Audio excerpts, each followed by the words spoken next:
Pertempuran Inchun yang terjadi pada tanggal 15 hingga 19 September 1950 merupakan sebuah pendaratan amfibi untuk merebut kembali ibu kota Seoul yang diduduki pasukan komunis Korea Utara.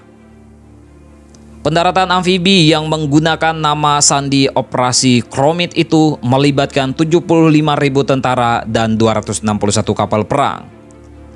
Pasukan koalisi PBB yang dipimpin oleh Jenderal Douglas MacArthur berhasil merebut ibu kota Seoul dalam waktu 2 pekan.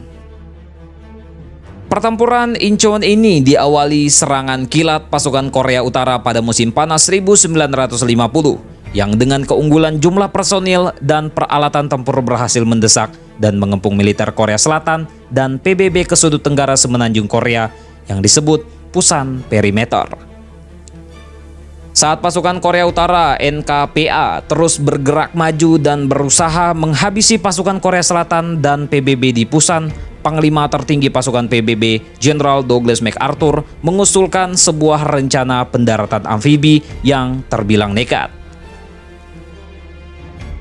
Menurut perhitungan MacArthur, saat sebagian besar pasukan NKPA terkonsentrasi di sekitar Pusan, pasukan PBB akan didaratkan di wilayah yang dekat dengan Seoul dengan harapan bisa memotong jalur pasukan logistik NKPA yang nantinya akan membuat pasukan NKPA tersebut terjepit.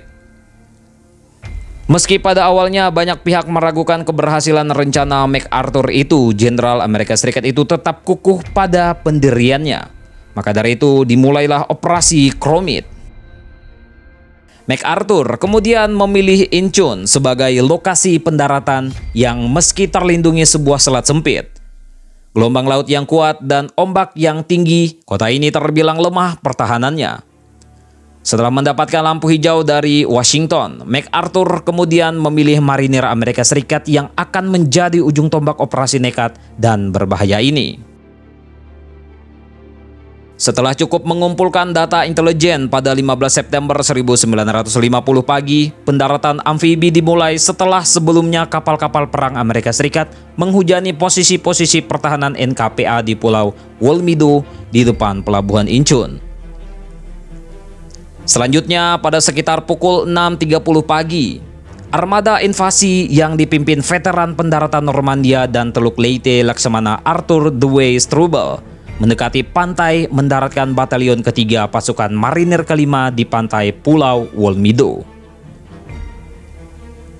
Didukung sejumlah tank, marinir Amerika Serikat sukses merebut Pulau Wolmido pada tengah hari dengan hanya kehilangan 14 orang anggotanya. Pasukan inilah yang kemudian mempertahankan pintu masuk ke Inchon sambil menunggu bala bantuan. Akibat gelombang laut yang kuat, pasukan pendaratan kedua baru bisa beraksi pada pukul 17.30 sore.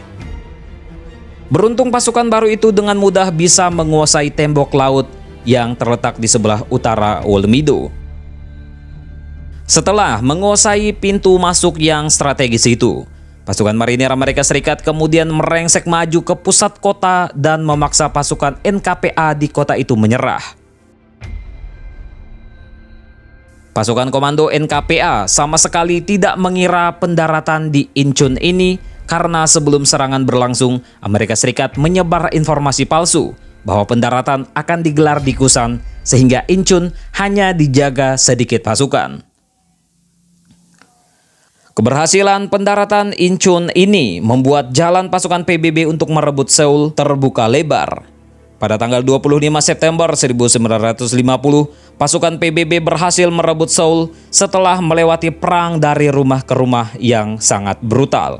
Selain itu, keberhasilan pendaratan Inchon memicu keberhasilan pasukan Angkatan Darat Amerika Serikat ke-8 menerobos Pusan Perimeter dan memaksa NKPA melakukan gerak mundur yang panjang ke utara. Keberhasilan pasukan PBB ini berlangsung hingga November 1950 ketika akhirnya pasukan China datang membantu NKPA yang mendesak pasukan PBB kembali ke wilayah selatan. Dalam pendaratan Inchon sendiri sebanyak 566 personil pasukan PBB tewas dan 2.713 orang lainnya terluka. Sementara dari pihak NKPA sebanyak 35.000 personil tewas, terluka atau tertangkap. Banyak kalangan menganggap pertempuran Inchun ini adalah salah satu pertempuran paling menentukan dalam Perang Korea. Sementara itu, banyak sejarawan menilai keberhasilan pendaratan Inchun ini merupakan salah satu mahakarya strategi perang sepanjang sejarah modern.